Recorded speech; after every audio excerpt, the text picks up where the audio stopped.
There we go.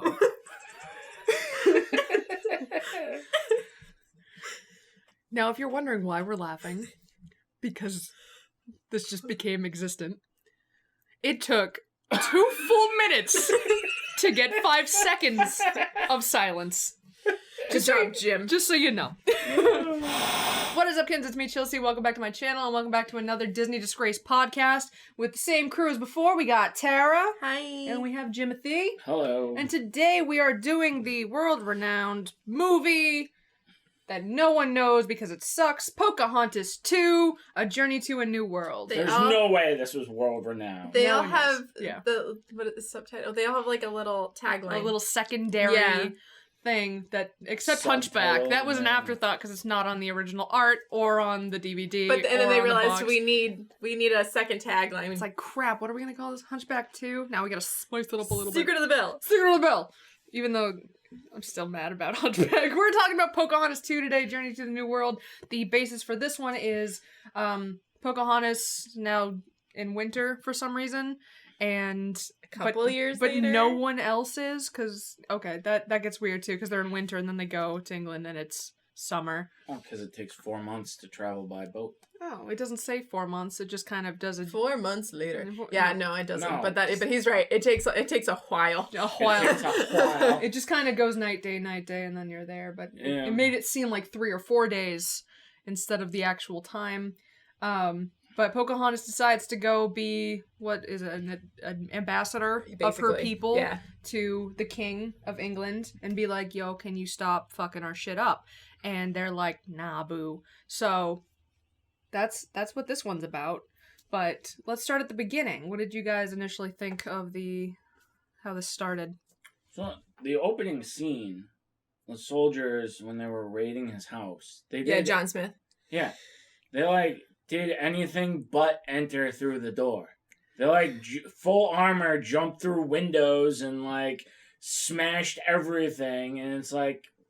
Like, it very specifically showed this building being extremely high up Yeah. and no way to get up there because it's, separated, and then suddenly all these armor-clad hardcore parkour guys are busting through windows like they're gymnasts. It's like What? Assassin's Creed, and, They're trying except to they're in full plate armor. They're trying to show that John Smith can get out of anything, and Jealous. but his cockiness kills me in this movie I because know. he just all of a sudden he's just this arrogant I can beat you type of guy, and I'll escape. It's very Jack Sparrow of him. Not a single line he says is not a pun or a quip. Yes, He that does is not- 100% correct. Yeah, I mean, in the first movie, he was charming, but, he had moments of seriousness, and he joked, but it's, literally every single one of his lines is, superhero the quip. only reason that this scene exists is so that we can think we killed him, so that when Pocahontas moves on,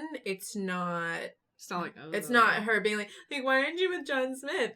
So because he's dead, so she needs to move on and find love and whatever. So it's just, I think it's more setting up that than anything. It's that same, overused movie trope, too, or TV trope, too, where, you think he's dead because he just, fades away, but, unless you literally see them, get their head chopped off, They're never alive. really Yeah, they're dead. alive. I don't know why in all of these Disney movies the antagonist thinks someone falling off a cliff into water will kill them. Every single time it's they're probably dead.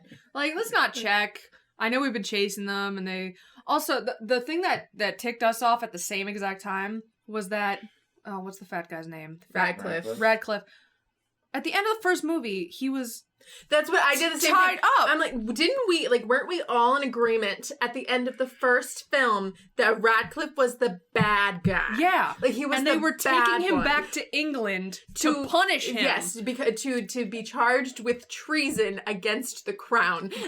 But now he gets an armada. Yeah, what happened? Yeah. What occurred when they got back? They just glazed that shit. Yeah, later at the very end, he's like, well, Radcliffe lied and made it seem like it was all my fault. I'm you had an entire ship of Englishmen who tied him up Right. and brought him as a criminal back to the king. What did he say? The whole movie was trying to show how Radcliffe was so manipulative that his words, he could just use his words to get his way.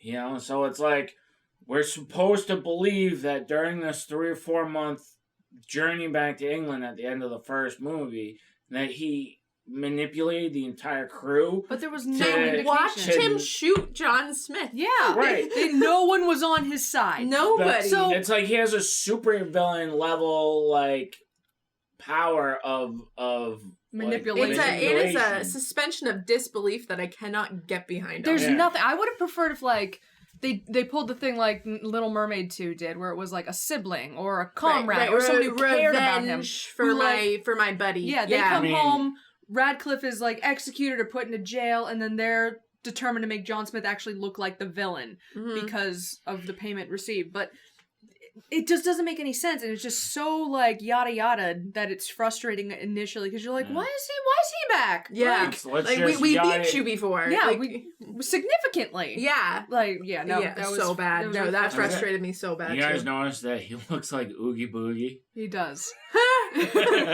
He's like Oogie Boogie without the powder sack or whatever, potato Yeah. sack. Powder sack. That's gross. I was thinking about later on in our Gross. conversation. Oh. We'll get to the powder sack.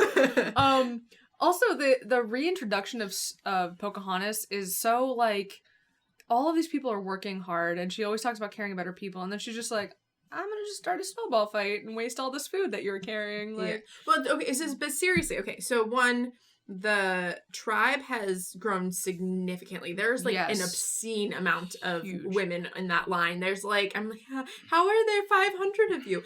And it really did frustrate me because I like looked it up as I was watching it, and because all of them very uniformly, all have baskets on their heads and they're carrying the baskets. And That's I'm a like, shit ton of food for the middle of winter. yeah, but I'm like, really, is this culturally appropriate for, and I could be ignorant, but as far as I can see, that's like a very African traditional way to carry a basket, very traditionally Indian way to carry a basket, but it's not, they had like backpacks, well weaved backpacks. Most of the native pictures that I looked up, it's just inaccurate to me. Yeah. So I was watching Yeah. and I was and just, why are they carrying it from so far? Because normally the field would be closer to their actual village. fair, yeah. So But like it's winter in Virginia too. Like how many crops you're not planting crops. The harvest season is over. yeah, they really only showed the women just You're carrying foraging, food. You're foraging berries, but that like there was like 15 baskets of berries. There's no way there's enough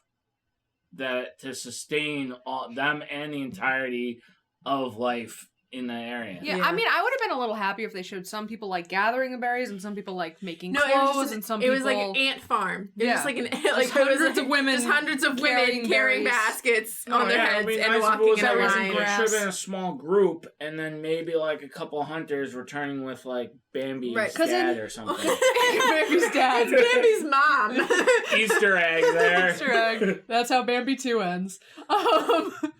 Also, another thing when they're talking, I'm not convinced that Pocahontas is not in love with her chick friend. Just saying. That's fair. I- They were like rolling together. They're very, very close in a different kind of way. But afterwards, they mention like, oh, ever since you've heard of John Smith's death, who told them? How did they get that information? No, I don't think that. Yes. Did she say death? She says I yes. thought that She pulls out the compass, and Pocahontas goes, and she goes, I know ever since you heard of John Smith's death, but you have to move on. Oh, I thought she was like said that since he's been gone or whatever, No. and that he hasn't come back. No, since you Oh. got word of his death is what she says. I'm 90% sure. Yeah, you might I be right. mean, Yeah. unless Because I wrote it down immediately because I was like, how do they know? Maybe Thomas. Maybe Thomas was like Christian Bale called up. Christian Bale's and like, was yo, like, "Hey, Pocahontas, yo, Poco, I got some bad I news need you here. to know." John took a dive bomb playing parkour with Radcliffe. I mean, and, unless that scene where John Smith gets raided, it happened way earlier than we but expect. still, who would tell her? Who Like would, we expect that he would. How did she get that? Well, I word? mean, the colonists. There's news traveling back If and they forth had between shown the colonists one of and the stuff. characters from the first movie, if they had shown one of like his crewmates or one of the guys who were on John Smith's side, like hear about it, and then maybe he would have contacted Pocahontas, that would make sense. Right. Because the boats are going back and forth, but it's literally he dies, and then it's like, okay, so now she knows that he died. There's no way to know. Right, when you it just happened. have to assume that it happened out off screen. I don't like all of this like yada yadaing of information Right. that just could have been said. Yeah. Well, there's one thing that you should particularly take note in, and that was the opening credits. It says Walt Disney Home Video. Yeah. This went straight to DVD. They're or entirely VHS or separate. They're entirely separate, like, departments. Have you noticed, like, Disney's Home Video are different places. Have you noticed even some of the other movies we've watched have different opening credits? Yeah, but it feels like when they make these movies, they don't even watch the first one. They just get like the spark notes and are like, okay, now make something. I got Well, this. yeah, like I said, Disney movies on Wish. And then Pocahontas is like first and basically only song. Oh, the Where Do I Go From Here song? Yeah. It's terrible. It's horrible because John was never there. Like he was there for a little while. They fell in love. They left. And then she's like, how am I supposed to go on without him? Like, you have been. Yeah. That's been your whole life. He knew you for like 2 weeks, lady.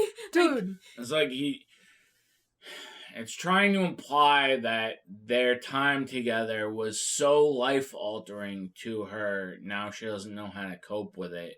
Yeah, it totally weakens her character. Yeah. And she sings like so many voices ringing in my ear, and it's like literally no one has spoken to you yet. Like, all the female characters in all the sequels seem to get like a like power kick, like down to I don't know the right terminology, but like they were so powerful in their first movies, and then Disney was like, we need you to be submissive. Hiya. Yeah, well, that's the thing is, in order to, you've resolved the problem, like, through their strength and all of that stuff about them in the first film. So in order to get them into conflict, you need them to go backwards, like, character arc-wise. You need them to go backwards so they can get into a similar type conflict. Yeah. And so that's just really so frustrating as a to the whole. story. Yeah. It's like, you created an amazing character who was strong and powerful and had a good... independent, had a great concept of, like, who she was, and now suddenly she's like, without John Smith, I'm nothing. Also, that song should have happened, like, after a conversation with, like, her father or something, where he's like, you're going to lead the tribe, you're going to be the next whatever, and then she's like, is this what I want, kind of thing, and then it would be recycling from the first movie, but in a way that made sense for her, because now it's not about marriage, it would be about, like, staying with her people, and then the guy comes and she's like, actually, I want to go and be the ambassador, but it just comes out of nowhere. Side note, guys, because I'm going relatively in order of my notes here, just so I don't miss anything as we go through the plot. They did not get Mel Gibson back to be John Smith. No, they did not. They did not. But shout out, Billy Zane is John Rolfe. I love Billy Zane. Fiona Hughes is the queen. She has absolutely, like, maybe 3 lines tops. Barely. But I love Fiona Hughes. And Jean Stapleton, the queen. Jean Stapleton. She's the old blind lady. I love Jean Stapleton. I like Jean Stapleton. I hate that character, but we'll get to that. She's funny. I just like listening to her voice. I'm just like, oh, Archie. Yeah, but if, like, I don't know, her whole character is like, oh, she doesn't wear her glasses. That's the entire thing. You're right. Makes tea. That's the entire thing. That's it. Also, boat horse. Boat horse? I hate when people ride horses off On of boats. boats. Like, just walk the fucking horse off the boat. And then the entire first meeting, where it's like Pocahontas, oh, guy's a little racist. And settlers are assholes. Settlers are always assholes. But, like, when the guy first meets her, and she pushes him out of the way of the horse, and then they start like, oh, guns, oh, arrows, and she's like, stop, and everyone starts to stop, and then dude comes up, and he's like, yeah, double stop. I'll protect you. You're welcome. I'm a man. And then she's like, I didn't need your help, and he's like, well, you also didn't say thank you, and it's like, well, she doesn't fucking have to. Your help. Like, and I appreciated that about her. and then what kills me. All right, so then the 2 old biddies are like walking back to wherever they're going, and they're like, Pocahontas would never allow them to attack us. Yeah. And she's great, but and and she wants peace, and I'm all for peace, but, like, if you're gonna attack them, Yeah. like, as the white person, if you're gonna attack them, you think Pocahontas is just gonna be like, my people become... They're, like, still attacking you. Yeah. Like, The one quote I have with Pocahontas is when dude comes in with the horse and he's like, oh shit, this wasn't actually for you. And he starts talking about customs and, like, this is not the way it's done. They're like, why don't you learn our ways? And Pocahontas is like, no, it's cool. We'll learn their ways. Like, she's... Yeah, John Rolfe just busts into a powwow, like, how rude. Like, but I have a horse. Yeah. And I'm just coming unannounced to give a gift of a horse. And then it's like... I mean, the last time people gave a horse that ruined the city. Oh, the Trojan horse. The Trojan horse. And I wrote #casual misogyny. But you're a girl. That's all he says to her. She's like, I can do it. And her dad's like, yeah, you can do it. She's game. And he's just like, she's a girl. Woman. You're a lady. She's a female. Yeah. She But can't. that just shows the do cultural it. differences. You know. Yeah, but they were, like, so immediate to fucking throw away their own stuff and be like, okay, yeah, now we're gonna go to England and do it your way. 100%, man. Well, she thought that was the best way to acquire peace. Yeah. You know? And that's true. I mean, that's because totally... King James never would have came to the New World. No. Regardless. Because he thinks he's superior to the natives anyway. And then, like, is it Coco or did Coco die in the first one? Whoever married her friend was like, you're acting like a paleface. And she was just like, no, I'm just trying to accommodate because, you know, it's easier to just kind of just do it this way and not have any kind of aggravation. But you understand his frustration at the same time, or you're like, she kind of is. Yeah. Like, but yeah. And then she goes to figure out what she needs to do and internalize. So who does she go to see? Grandmother Willow. Of course. Who the voice of reason. Does not look the same. At all. What did you call her? I say she appeared out of a tree vagina. Like, oh my god. She legit is just tree vagina. But here's my favorite part. Is she goes, Pocahontas, is that you? Like, she's the only one that can see you. Yeah. She's the only one anyone else talk to you? that comes and talks to you. Like, who do you think it is? What I don't understand is, first movie, you look at the tree, and you see the knot, and you're like, oh, that kind of looks like an old lady's face. And then it becomes alive. Right. The second one, this movie gives more of like a hallucinogen kind of drug trippy like transformation, you know? It like morphs her out of something that doesn't even look similar, and then when she disappears, it's literally a tree vagina. Chelsea, please include a picture of the tree vagina. Thank you. And then for some, and she's like, listen to whatever your heart, or I don't think she says heart. The spirit. The spirit. What is it? Yeah. I wrote it down. And for someone, do we remember Colors of the Wind? For somebody who's so in tune with herself and with nature, she is not very in tune with herself or with nature. It's like she suddenly got ADD. She can't, she can't focus at all. No.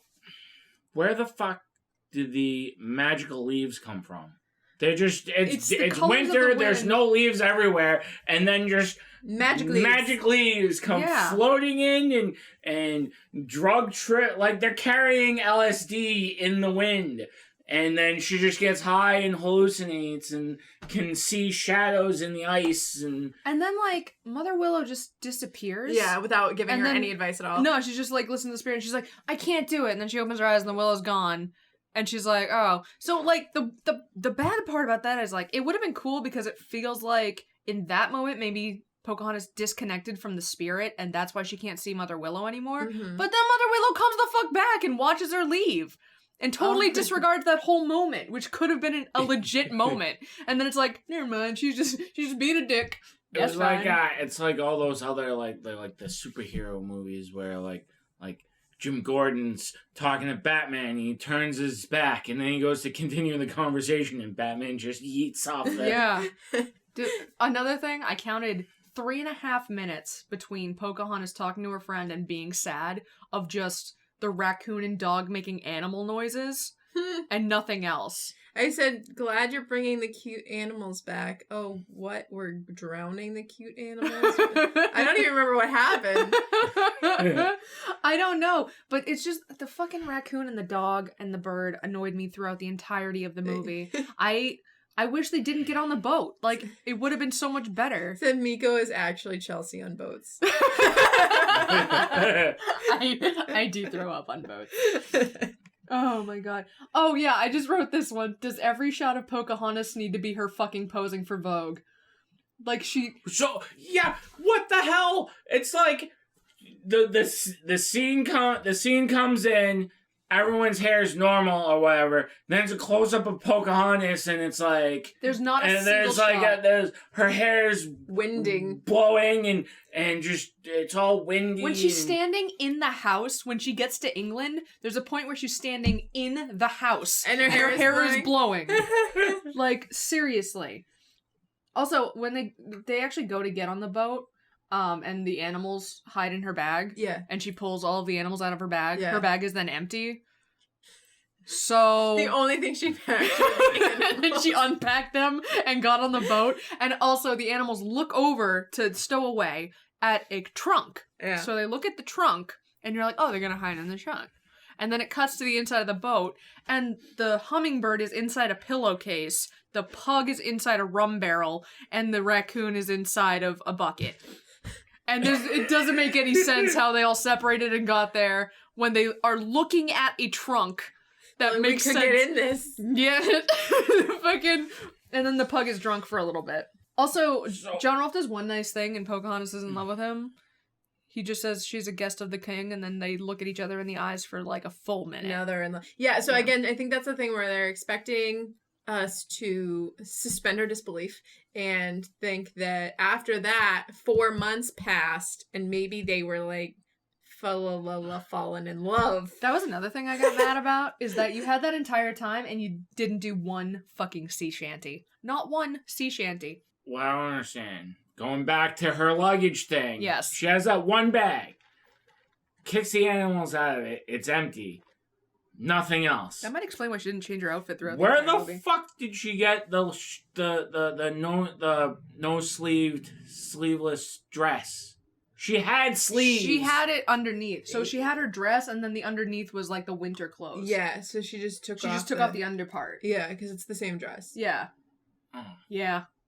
I was gonna say, where did she? Because she had sleeves. Yeah. Yeah. And then they disappeared.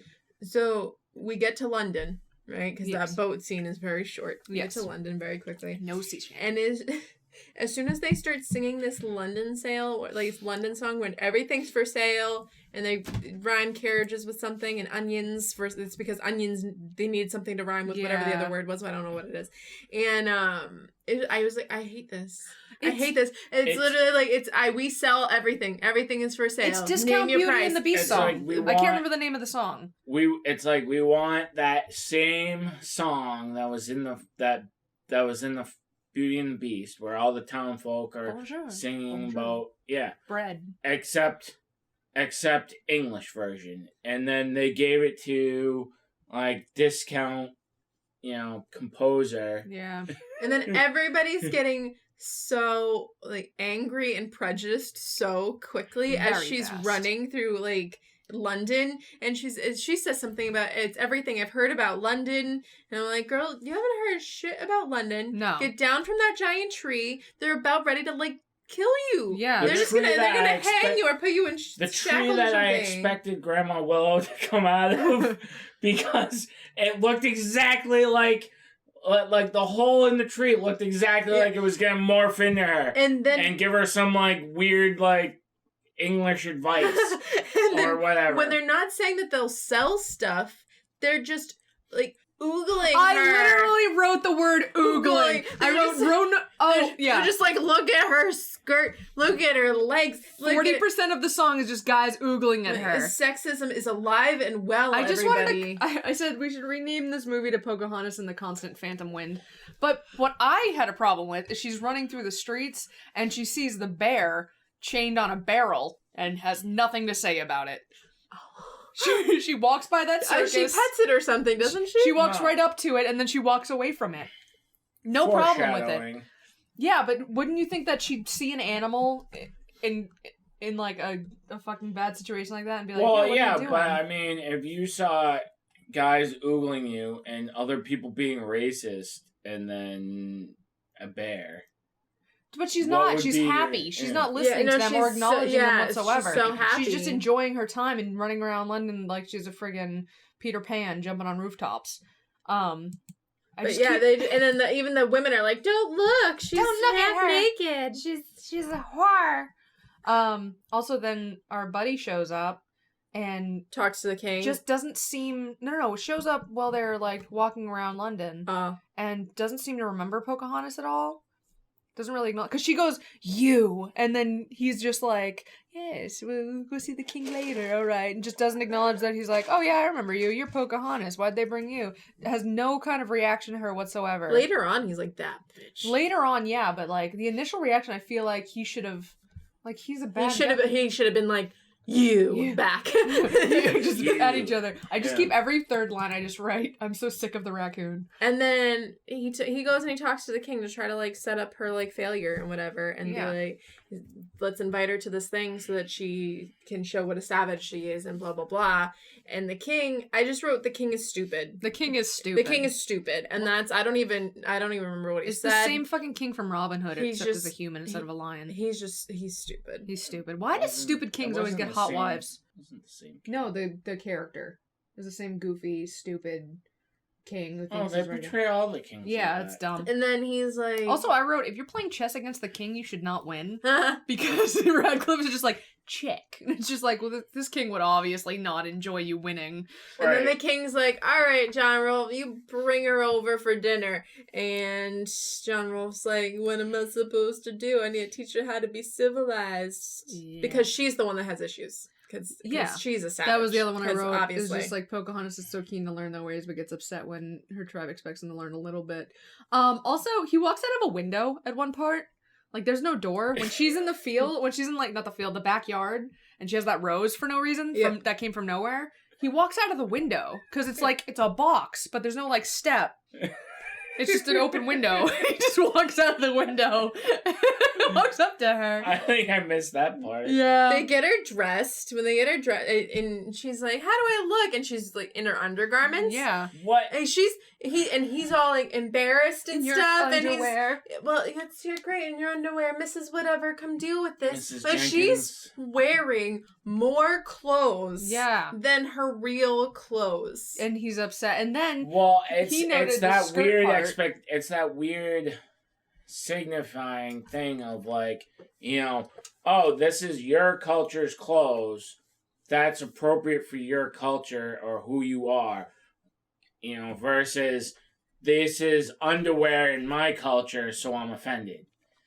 You know? It's just It's like, the same hypocrisy of people being okay with bikini bathing suits, but not okay with someone just walking around in normal But that's like underwear. the and I same can amount of understand. skin. Yeah, I can understand that. But I think that he would say something along the lines of, "Well, just so you know, that's your underwear." Yeah. But to have the embarrassed, I It's like, can't look at even you look face man. seems Well, unnecessary. But then she just puts on the corset. I think that just shows more of his attraction to her in the quote unquote civilized, Which gets shown a lot society. later. Yeah. you know, and which I think is funny because Maybe they he's just like, "Oh my god, that's your sexualization. underwear. No, go away."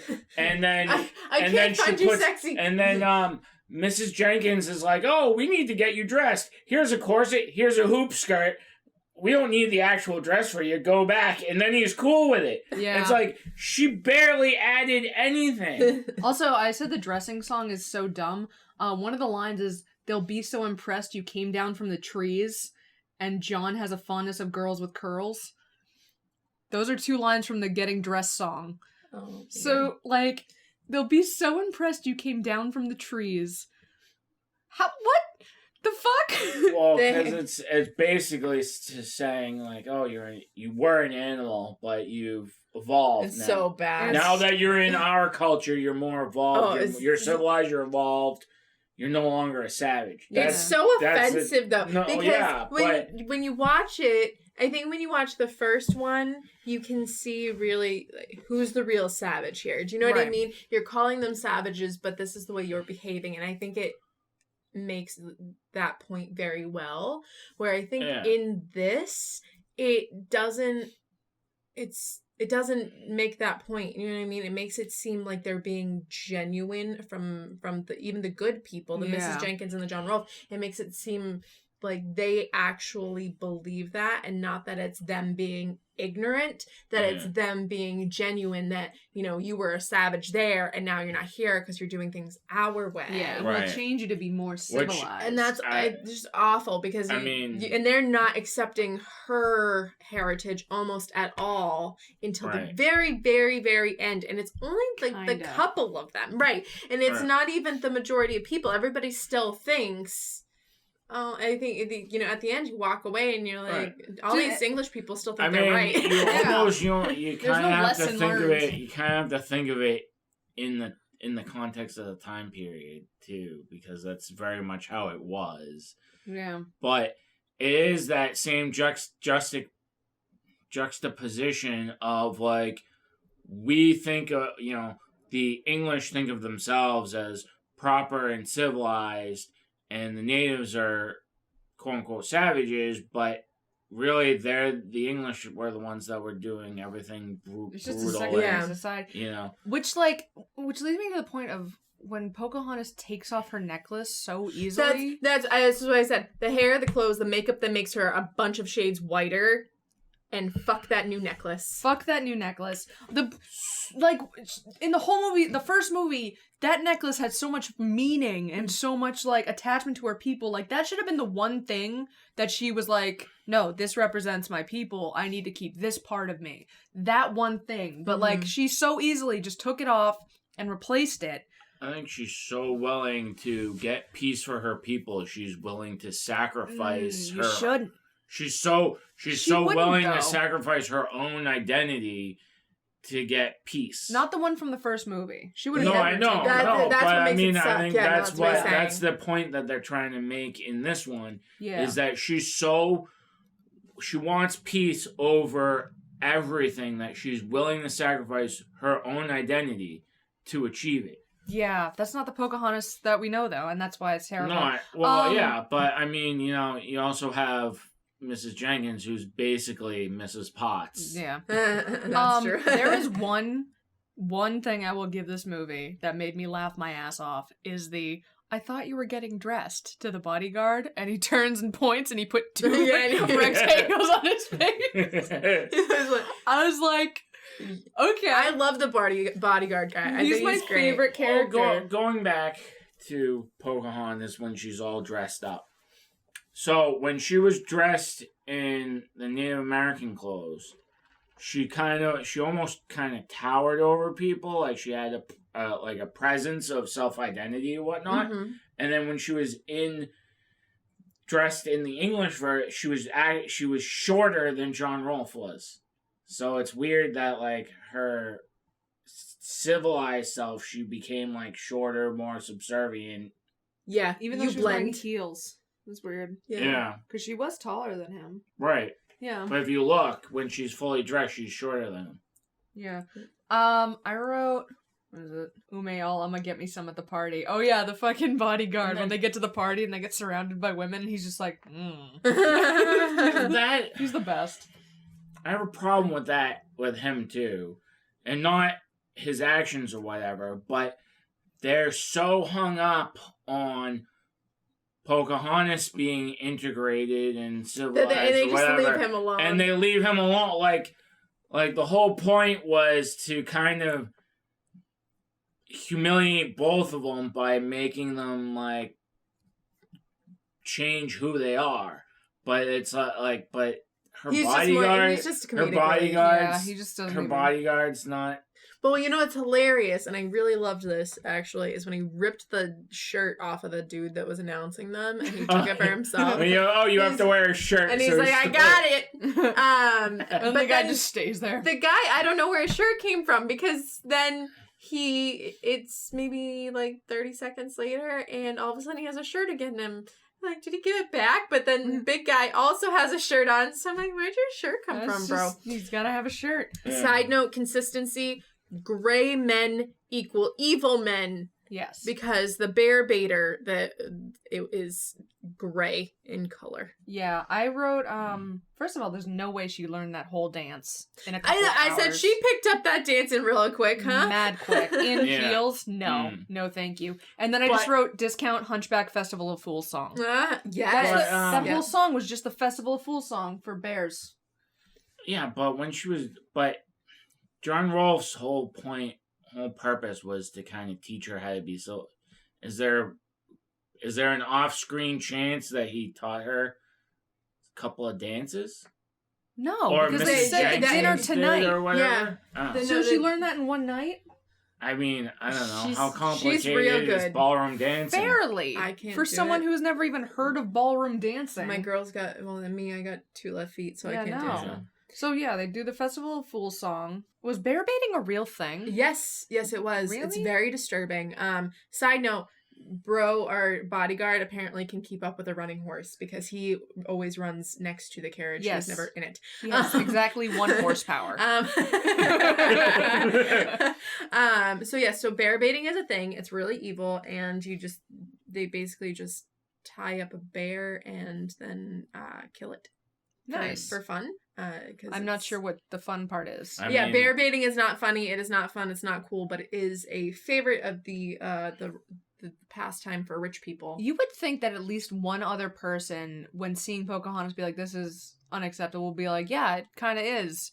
You know, like maybe she was afraid to say something, or he was, and then seeing that, but not a single person. I think the presence of the king kind of Maybe, but still. So normally, I guess they would bait them against dogs or other animals. It's kind of not a whole lot different than bullfighting. Yeah.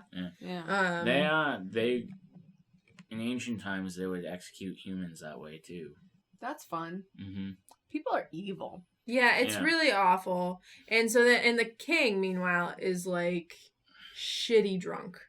Like he's like slurring his speech. He's like, who died in love of good bear baiting? Yeah. Like it's just like everybody. That's just it's disturbing. There's no way to actually enjoy that. People It enjoy killing animals so much. It's really awful. And it shows more that the king is out of touch with reality, and that in that society you're not supposed to question the king. She questioned the king's approval of the bear baiting, and she got labeled as a traitor. Right. Yeah.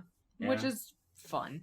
Also, and then they pan to that bar where John Smith is. Right. What has Bro even been doing? I have no idea, but it's the ghost of John Smith, but actually really John Smith, and he has this V for Vendetta act going on where he has his cloak up. Yeah, he's just the cloaked mystery man. Everyone looks like a Scooby-Doo villain. But when he runs so away, when he runs away, there's like, what's his problem? Like they all knew him. Like there was no reason. Like, and then they do the same fucking helmet gag from the first movie.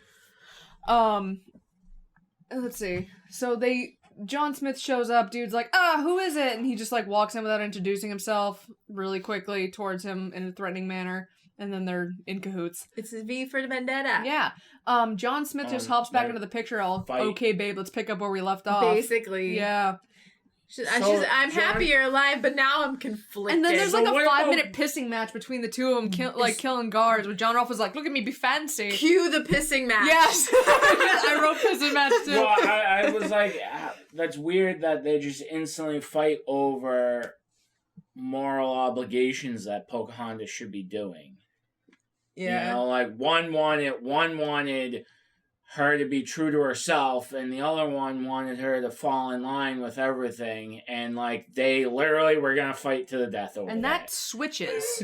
Yeah, that really switches because John Rolfe initially was like, "You need to follow what we're doing," and then later on, John Smith is like, "You need to come with me," and then he's like, "You do whatever you want to do." So it's like, I don't know.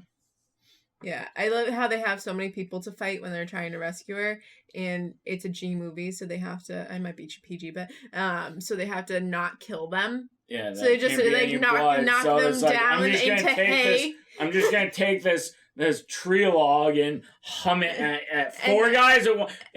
It's small enough for me to carry in two hands and throw it, but it's large enough that 8 people can get, 8 people down. in armor can get barreled over by it. Yeah. And then we get the smoothest course plot line again, because that's how she solves all of her conflicts. She's saying with men. again, right? I hate this song. So she does like a fake smoothest course, but instead it's like an actual pathway and then just walking into the forest. So she just walks into the forest, and then Tree Vagina Ex Machina, there's Mother Willow. Should I choose the smoothest course? Which guy do I want to bang? I don't really know no more, 'cause John Smith came back to save the day. Yeah. John Smith, get your priorities straight, brah. I thought it was weird that John Rolfe kind of like John Smith wants to pick it up immediately. They tussle, they escape, and then like later there's a scene where John Smith's like, "Oh, Pocahontas, like let's continue," and John Rolfe sees that and he's just like instantly like, "Oh, I guess my time's done." Yeah. Well, that's a little later. I don't like when she runs away and he's like, John Rolfe's like, let her go. And John Smith's like, well, I mean, I actually care about her. And John Rolfe was like, don't you tell me I don't care about her. And he's like, you love her. And it's like, why do you say it like that? You love her too. Like you're teasing her. And then she sings a song like meant to be about personal growth and like hearing the spirit, but it's really just about her picking a dude. Like, yeah, for it's so dumb. And then I said, why you trust in Radcliffe, you stupid king?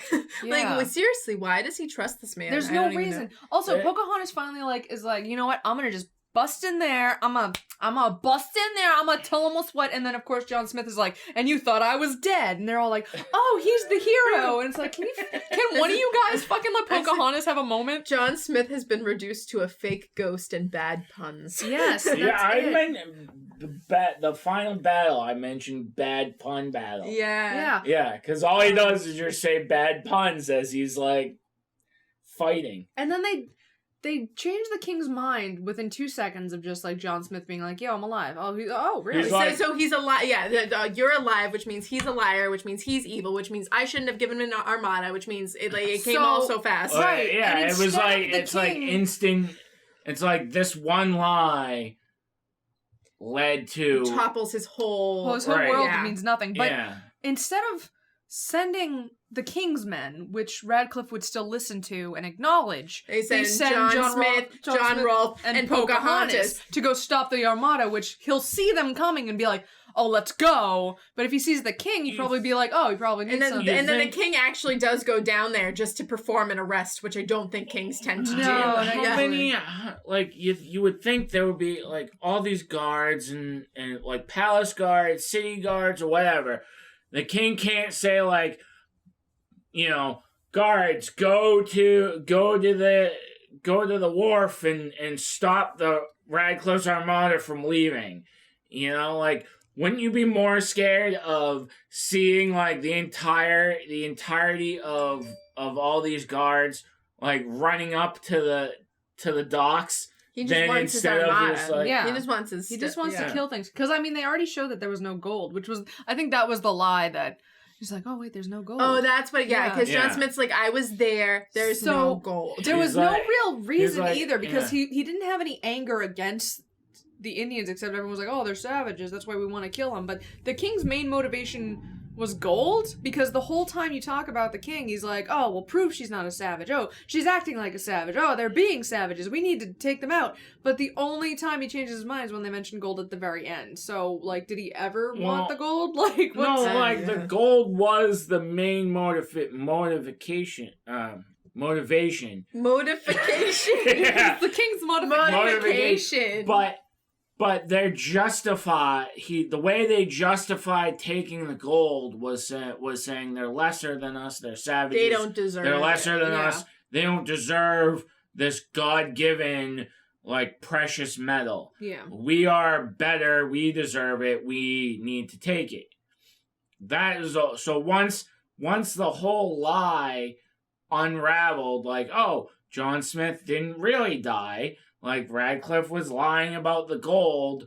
Like, maybe these people aren't really savages. Maybe like, everything is now bullshit. it just put that seed of doubt that's just like rambling in his mind. Like, It's also apparently really easy to get the king to think a certain way. The king is pretty well, gullible. yeah, he's pretty gullible, and I mean that kind of cheapens Radcliffe's superpower of manipulation. But, I cannot stand that we don't know how he got off the boat and ended up by the king. Anyway, I just keep writing over and over again, John Smith, shut the fuck up. Your puns, I can't stand you. Yeah. I hate you, John and Smith. then at the end when everybody's like, oh my god, John Smith. John Smith is apparently not in love with Pocahontas. He's in love with heroism and exploring the world. That became his dream out of nowhere. What killed me, yeah, seriously, what killed me was when he's like, it's what I've always wanted. I mean, what we've always wanted. And it's like... That was never brought up or mentioned or insinuated at any time.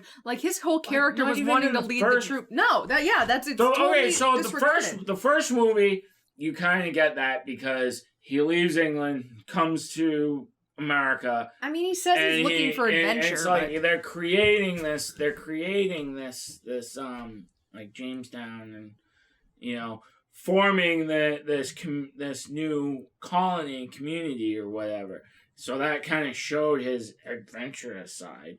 But I thought he was gonna back away from that once he met Pocahontas and fell in love, and he was like almost seemed like he was ready to settle down. But now he's just like an But now he's like now he's like resurrected superhero dude and pun man, bad pun man, superhero pun man, and he's just like, I want adventure. I mean, we want adventure. You want to come with me. You love me, and I love adventure. So we love adventure to go adventuring. I like her response being, we don't walk the same path anymore. Yeah. And then he's like, you're right. And you right. And then other Johnny Boy is just gone because he's sad now. But in a world where they all have like guns, there was a significant lack in guns and a lot of swords. There was none guns. None guns. I feel like this movie John Smith got shot, so none guns. The one gun was just kind of like Radcliffe's like, dude, Radcliffe could have just ended I'm defeated. Oh, don't kill me, John Smith. And then, haha, backstab. I have a gun and I'm going to shoot you. Again. Also, why didn't he just shoot him? I don't remember. He had like a monologue. Yeah. He pulled in, he put the gun to his head, and he talked for like a minute and a half. Villains love monologuing. That's how villains get defeated, because they won't shut the fuck up. Because they're monologuing. Hashtag duty. I don't know who said duty, but there was a duty in there. Hashtag duty. Anyway, in that battle between them, like, one thing I didn't get was John Smith just goes on and he's, I'm the ghost of John Smith, and everyone just yeets off the boat. Like, they're all like, fuck, ghost! Ah, ghost. Like, real, I can touch you, human, fleshy ghost. Yeah. Yeah. And then movie projector fight scene on the sails. It's dark. They're sword fighting. It wasn't dark. It wasn't dark. No, it was daytime. Yeah, it was daytime. That's even worse because there's no light to project. He's so like, how do you I know. You're gonna lower projecting... it. You're peeking the shit out of my microphone.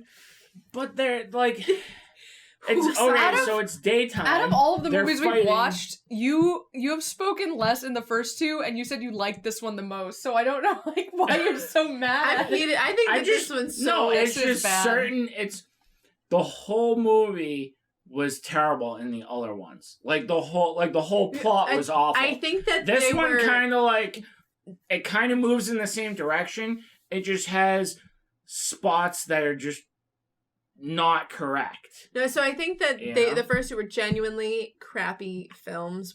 I think that the outline, it's different. It's different problematic stuff. The casual misogyny, racism, offensiveness, bear baiting, all of it's like, I think Pocahontas 2 has deeper seated issues than the other two. Yeah. I think the other two are so superficial right on top of this is just bad. It's just even crappy. the shade change of when she washes her face, you're like, When- wow, and she was you're- really white. She was really white. It's just so I did write bad. down that duty thing too. A duty to my heart ripped right from Mulan. The whole movie is Duty to my The heart. thing is that I feel like the story progression made sense. Like, in order to continue getting peace, you know, you have to have more diplomacy, and the best way to do that is to go to England, and fine, whatever. That part makes sense. It's just all these little weird things, like, you know, how did Radcliffe come to be the king's right-hand man again? You know? Gotta get your right-hand man back. Who the Get hell? your right hand man back. Like, just the gigantic chessboard doesn't make sense. Like, either. why though? Also, I just really wish the animals didn't even get on the boat. Like I was so angry about that whole I thing. had no issues Miko with them. is I had just 10. a greedy bastard the entire movie. He's just hungry all the time. He's Right, hungry all the but time. that's like the entire conflict was like, the dog was like, can I have a treat? And Miko's like, nope, my treat, my treat, my treat, my food, my food, They my didn't food. add anything. It's the same thing as Mushu in the fucking other movies. Like, you could have just not been in the movie and Right. it would have been fine. Right. You didn't It's go here. substance that Yeah. it didn't affect the plot or anything at all. You could have cut them and it would have been the same exact movie. I also wrote, Miss Jenkins, please just put on your fucking glasses. Yeah, that's So, another one. I'm like, glad. Mr. Why Mr. do we Magoo? have to Mr. Magoo like this character? Like, Because why there's couldn't she no- just because- wear her glasses and be? Because there's nothing else to her. That's the only thing there Just a is. sweet Yeah. old lady. But I'm glad they go back to America. But I mean, I don't think that's historically accurate. If I'm not No, mistaken. I wrote, I'm real glad- Pocahontas did not get to go home. I know, but I'm glad they did because that made me like slightly happier. And then he went with her and he was like, "We're going home." But you know who didn't go? The bodyguard. Like, what are you doing, bro? Like, why are you staying in England? He likes What? the fashion. I don't understand. They didn't show, like, So I this feel like is if there was a kinda connection weird, between too. him and, like, Miss Jenkins, that'd be fun if, like, she was, like, doting on him, like, oh, he's, like, a little boy at heart, and he's, like, my son now. When and I he love wasn't him. on the I boat, think I was like, "What are you doing?" I think it's funny that like no one cared about his appearance or whatever throughout the entirety. They focused on Pocahontas, and Pocahontas left, and you pan to him who's staying, And now he's dressed like and that. now he's been quote unquote civilized, but in his own terms, I guess. No, because he's wearing their clothes. Also, No, I know he's wearing They their clothes, civilized him. but he wasn't forced upon it. He kind of it's like he naturally. but he discovered showed it. no interest throughout the entirety of the movie until that very last second. And also, Right. isn't the chief gonna be pissed when he doesn't show up, when he gave him a specific task at the beginning of the movie to count how many pale faces he sees? Well, it and doesn't then matter he's just not because gonna show up. it They doesn't lots matter of because pale the faces. They the lots of them. stick, the walking stick he had was no longer there, so he couldn't go back and be like, "Chief, here You is." could tell him. Yeah. I mean, Pocahontas could tell him too. Yeah, but that wasn't her duty. Our bodyguard decided to stay because he fell in love with England because of all the pale faces he But saw. he didn't. Oh, He man, didn't. So weird. He showed zero interest. He didn't like it the entire time he was He there. just harumphed at everybody. Yeah, he was just a harumph until the last minute. Well, Maybe they I just don't forgot know, him. Maybe. Oh my god, that's so well, sad. maybe Mrs. Jenkins did something off screen that made him stay. She kidnapped him. Kidnapped. He him. needs help. And then the last note I have is I hate this song. Oh, I shut it off. I don't know. I couldn't watch the credits. I was over it. Was it the credits song? I just or was the it credits song. It was promo? bad. All of the songs are bad. There's like 3. There was a weird. Yeah, there's a very minimal amount of songs. I can The probably- very And there's no end- power in them either. So they took her an amazing voice and they took the songs and they took all of the power out of it. It's just one tone, monotone music. Yeah, like just a deflated version of like. any Yeah, normal with no song. meaning behind them. So the songs are just like noise because you need a song in a Disney movie.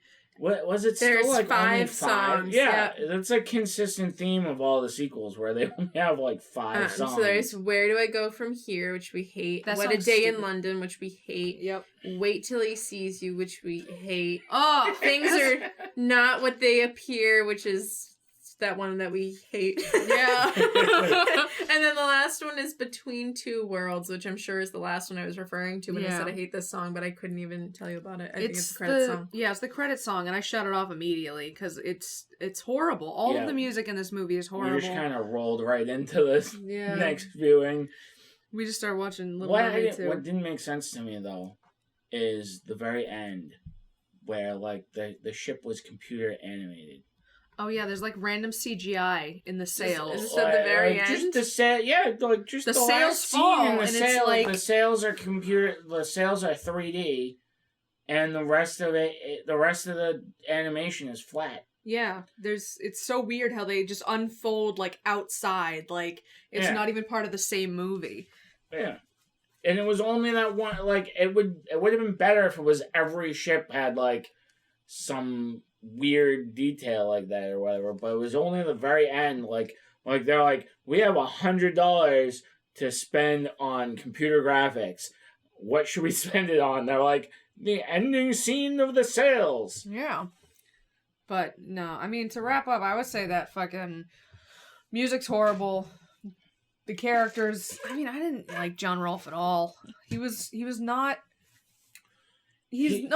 made him better than John Smith in the sense that he wasn't as annoying in this particular movie as John Smith was. But that's the thing is, you spend the whole first one, like, loving John Smith, and then they had to completely change the person that he was in order for you to dislike him enough for you to accept the fact that she goes with somebody else. Yeah, because we know he's alive. There's no, like, twist. There's no surprise to him showing up later. What I don't understand is, like, you didn't have to give her a secondary love interest. You did, because they did it because she actually married John Rolfe in real life.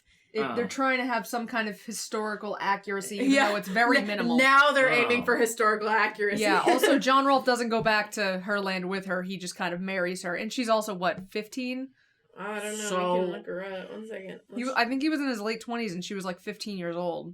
Okay. Never mind then. Yeah. No, so she has to... John Rolfe was her actual husband, yeah. Yeah. So she gets taken to America. I mean, not America, England. Yeah. She gets taken to England from America and is married to John Rolfe. So they had to bring him in as a character because she was a real person. Okay, so that's why. So what did they just like fake kill off John Smith and introduce John Rolfe? Like, I don't understand why. Yes. So John Smith was the one who initially went to America, I believe. Yeah. And John Smith? Yeah, and he was the one who kind of integrated with the Indians, and then she was taken to England. I think by John Smith, actually. So she was taken from her tribe to England, and then John Rolfe happened. But, so it's not actually... So, like, you didn't have to, like... But they did, because in the first movie, they had John Smith go back to England without her. So they needed a reason to do it. But, I mean, like, you didn't have to kill him off. Yeah, you did. Not really. What? You're just gonna have fucking Pocahontas be in love with John Smith and then show up and be like, never mind, this guy's hot. I mean... They needed to make it okay. You could have. No, they needed to make it okay for Pocahontas to fall in love with somebody else. Even though the way it happened was stupid. I mean, either kill him off completely, or you didn't have to kill him off at all. You also didn't have to throw away the compass that he gave you, but she did that too. She buried it. She did. Oh my God, she buried it in memoriam because she heard he was dead. How did she hear he was dead still? What I don't understand is, like, that was still a useful compass. Yeah. It's not like it was a broken... It's not like Wasn't it broken in the first movie? No. It's not like... Oh no, the raccoon tried to eat it. It was a functional compass. So why not... She doesn't need a compass. She has nature. She follows the wind. Yeah. The magical like wind leaves or whatever. But still, it's a functional compass. You can still use it. I'm sorry. I'm reading actual history here to see what. Please inform us. All right. So yeah, I mean, it wasn't accurate or anything, but according to Captain John Smith, they did have some type of relationship in some way, whether that be friendship, romantic, or whatever. He was significantly older than her, so I think it was more of a friendship thing. His head was pushed to the stone and Chief was gonna kill him, and she was like, no, and she ended up releasing him. There was some decent communication between the settlers and the tribe for a little while, and then things started going south. Smith left Virginia in 1609 because of a severe gunpowder wound. Pocahontas was told that Smith died on the way back to England. She stopped visiting the English settlers, so she would go back and forth to Jamestown and to her tribe. I think she got kidnapped. So I thought it was John Smith. So John Smith was actually cool. So like that goes back, like, if you were like, why change the story so fundamentally Pocahontas married from the history initially?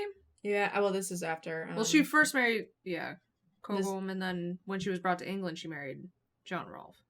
Yeah. I don't know. I guess it's but just she was to also establish, a kid. Just to establish. She was like 14 or 15. Just to establish that Radcliffe was a manipulative, lying piece of trash. Yeah. Because literally the same, you could have just not had that whole introductory scene with the raid and whatever, and it's just like John Smith's just not present until the big reveal in the pub. No, because if you did that, you would have assumed he was alive throughout the entirety of the movie. Well, I mean... And then Pocahontas falling in love with another guy after just talking about being in love with him, and there would have been no reason for her to give up on him in the first place because she would have thought he was alive. I mean, you literally could have just had that one scene, like the same scene where she buries the compass and goes, "I'm sorry that John Smith is dead." Why would she say that if there's no reason to think he was dead? Okay, so she got kidnapped by some people, was put in, then they tried to civilize her. And so they're like, "You're converting. Yay. Welcome to Christianity." So she met John Rolfe, who introduced tobacco to the settlers. Good job with all the cancer, John Rolfe. And so he actually wrote to her dad and was like, "Can we get married?" Twist. And he said yes. So they got married, and she was baptized into Christianity as Rebecca. So what a horrible name to give Pocahontas. So they had a son named Becky. Thomas. Becky. Oh, fucking Becky with the good hair. She's Becky with the good hair. She's Becky with the good hair and the Phantom Wind. It could have been worse. And then they moved to. That's when they moved after. But so initially he didn't kidnap her. She just happened to have been kidnapped. And also Smith did not die. Nice. So he visited her later on. Cool. So, yeah, they could have kept it historically accurate.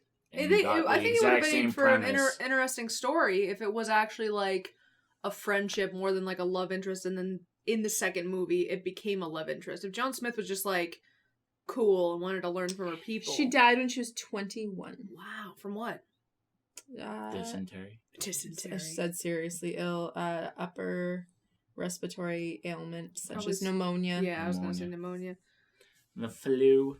And she could have died from dysentery. It says that on there too. Yeah. But it was a respiratory thing. So that is the short but very interesting life of... I mean, there's lots of things that I just absolutely skimmed over. But that is, as far as the characters that we are concerned about, that is what happened. Nice. It would have been better without the raccoons.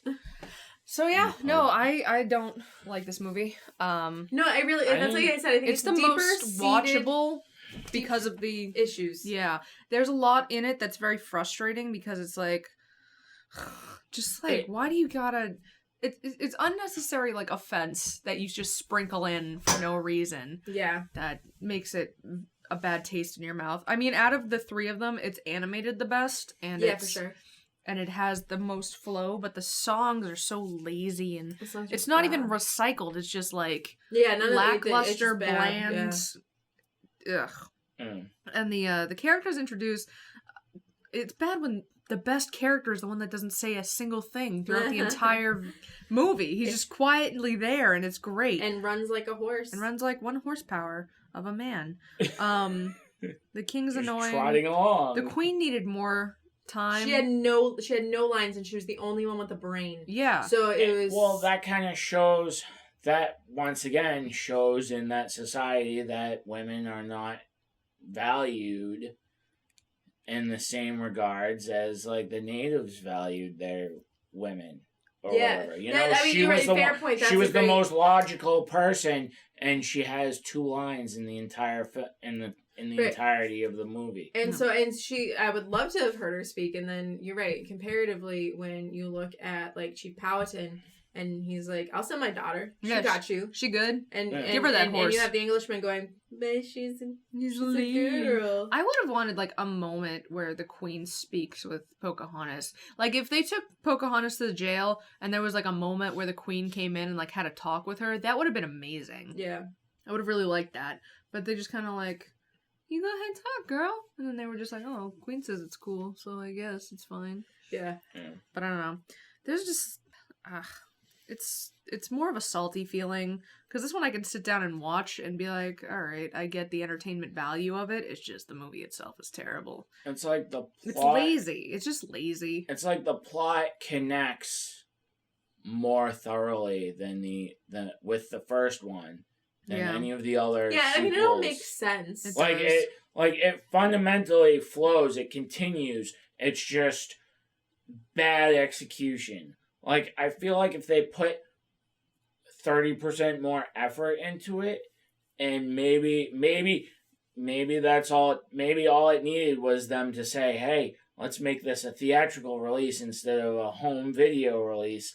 Like, maybe that's the level of especially when dedication like a real story. they needed to do to actually make this top tier. It touches upon some more upsetting topics, I think, than any of the other films do. I think everything else is just fluff. You know, Hunchback, it was fluff. It was like, let's give him a girlfriend. That was the whole plot, right? So let's give him a girlfriend. And then Mulan, there's no reason to make a second one. So I think that was purely a money grab. There's like no reason for it. Totally unnecessary movie. So it was like this just let's give him some marital issues. Like so we can but this, like, I think it's I totally understand it. It's the progression of it's kind of the progression of what happened. It's not actually historically accurate, but it's trying to touch upon the fact that Pocahontas was a big player in the peace factor, because it's literally called, like, it mentions it in the article I was just reading, like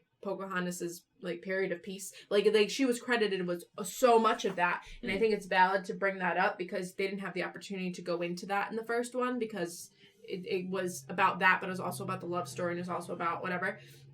But I think that having like to deal with the actual turmoil and the harder parts, and I think having to deal with some of them again, because you think that you get this like calling them savages resolution at the end of the first one, where the settlers that aren't Radcliffe like kind of understand that they're not savages, that they're just different, and that's not a bad thing. And then having to go through all of that all over again with the entirety of London and with the king, and it's just, I don't know. Yeah, it feels like a factory reset. I think my biggest problem with this one is that it was treated like the others in the terms of not being taken seriously, but it's giving a topic that should have had the attention. Because a Pocahontas 2, I don't mind that if they take that story, but the way it was treated was like a second thought like the others, but it's not a second thought, the issue and what you're bringing up within it. And the same problem I have with all of the female protagonists and all these is that they literally reset it to point blank, but you can't, because you have to knock them down first. Right. So you have to take something you've built, a character we understand, and admire. Yeah. And like as like little girls look at all of the princesses, and it's not just because they're a princess. I think that as you're growing up, like as a small child, it's not just because they're a princess that you're like, oh, I want to be a princess. Yeah. They're strong, intelligent, confident women. Every single one of them is. Do you know what I mean? And they go through hard things, but they get through it because of their self-confidence and because of their hard work and all that type of stuff. So and they always learn something about themselves in a positive way, and they just get stronger. And so I think that to have to bring them back down to like, okay, let's bring them to their lowest point again. Yeah. And let's throw some sexism in there to make them feel like women can't do things. And we're going to throw some racism in there so that they feel like they're inferior as a not white person. Yeah. And then we'll put them through that all over again. Yeah. And so to put them through that all over again, when I think that we got past that, I think it also is kind of like... But then the second one also doesn't take... events a little bit. The second one doesn't even take the time to fully resolve it. Right. So it, in her personal bubble, it resolved it, but no one actually learned a lesson at the end of this. It's just kind of like... We got the bad guy, it's over. Yeah. And that's not how it works. No. So the king doesn't care anymore because there's no gold, so he's like, they're not even worth my time. Right. So you guys can go home, it's fine. But it's like, you didn't learn that they're human too. Like, no one in England thinks any different of Pocahontas. They all still see her as a savage chick going back home because the king doesn't need her anymore. Because bro lied about the thing. Yeah. And so it's not her strength and power that is the reason why. Yeah. Because especially because John Smith has to pipe up and be like, I vouched for her. Yeah, we're here. The guy's here now. That's where all of these movies fall flat. Like Hunchback, the first Hunchback, all the characters had their story arc and it ended. So you have to like you said, reset and follow the sequel. Same thing with Mulan. This one, Pocahontas still had an arc going. There was still plot. There's still story. It's just, let's just nosedive it because we have to introduce John Rolfe and the love interest and we want to keep John Smith alive. Because we can't kill him. You can't kill him, according to history. Because we can't kill him, but, we don't... We want to make him disappear for a bit to justify a love interest, because that's how love works. You can go home because this guy vouched for you, and because now I see that this other guy's a bad guy. Yeah, well, but it doesn't. It's not because Pocahontas, you're powerful, you're well spoken, you're speaking for your tribe, and because you want peace. Yeah, it's not how it reads. Her arc never finishes. Maybe it's the intention, but it's not how it reads. Yeah, even the first part is her saying, I need to find my path, and I need to find myself, and I need to find my purpose. And then at the end of the movie, she just goes home. Yeah. Like, she doesn't find a purpose. Yeah, it doesn't come to an arc. It just comes to a point and then plateaus. Like, we could make a third Pocahontas and... Please don't. Don't make a third Pocahontas. Don't listen to him. Hypothetically, you could continue her arc into a third movie and resolve it when they should have done that in this movie. They should have resolved it Pocahontas there, especially, she was never ever that low. Like, from the beginning to end, she was strong, she was independent, she understood nature, she understood the world, she understood how to be compassionate. She didn't need a man to make her okay. And when one arrived... And then all of a sudden... She does. Yeah, all of a sudden she's been brought down to the point of what normally they was begin the failure. That's the fundamental failure of this, is that they created a conflict. They created it by weakening her. They created the conflict that they needed to continue the story arc in their eyes, which fundamentally failed as a story. Yeah, because even at the end of the first one, she says, I'm needed here. Yeah. Like, my people need me here. Like, she could have gone with John Smith. She could have. She chose not to because she wanted to help lead her people. And that is so strong. And it basically says, it's not saying, I don't need you or I don't want you. But there's a difference between, needing somebody and wanting somebody. Yeah. To be able to function by yourself and help lead by yourself, she had the ability to do that, and now all of a sudden she doesn't. Yeah, now she's just it's okay. I know you guys hate this word, but oh god, at the end of the first movie, she puts her duty to her tribe over her own wants and needs. Yeah, she could have chosen John Smith and abandoned her tribe and went back with him and done that. Yeah. But she knew her place. Her place was helping her people. And now she doesn't. Well, she does. She does. She does. She helps create peace. Yeah. So she's being diplomatic and she's assisting there, and I'm glad she refound herself at the end of it. Like, when she put her thing back on, she puts her necklace back on. Like, she's like, this is who I am. No, bitches. she doesn't put her necklace back on. John Rolfe puts her necklace on. Why are we giving men so much power? Damn men. Oh, Jim. Did anyone else get fucking pissed off when John Smith is like, tell her she's crazy, and he does that like closed face thing and goes, you're crazy. And I was just like, fucking Jesus Christ. That was so unnecessary. Mm-hmm. Like, and then he puts her necklace on her and says, you need this. And she's like, well, yeah, no, she fucking knows. She shouldn't have taken it off in the first place. Yeah. Right. But, yeah, no, it seems like every turn of her own personal strength is just undermined immediately. Yeah, it's so related. And like, to the I think her. that was kind of like trying to redeem, like when she washes her face, she kind of like redeems herself, and like returns, when she gets 15 shades darker. Oh my God. Returns back to nature, returns back to that connection with nature, and as her self and her tribe and everything. No, hold on. Because even when she does that, and she feels the wind and all that fun, 2 seconds later, there's a clip of John Rolfe getting the wind and going like that too. So even in her moment of power, where the wind blows for the first time since she put the powder on her fucking face, John Rolfe gets the same empowering moment of nature. Kills me. And it's like, you can't... But I don't know if that's really like an empowerment for John Rolfe. It does. It's the same. It's showing that like he's experiencing that. Or a realization. Or he just... I think she comes back into her power, and he has a mind-blowing epiphany. That he's like, I don't need to make her what England expects her to be. Yeah. That she can just be herself. No, I think I'm kind of on his side with this one. But that moment didn't have to be right then. It could have been earlier, because he's already talking like that. It could have been like a half hour. Well, yeah, I mean, but he could have had that epiphany prior. I think it's just they wanted him to... I think they wanted to connect.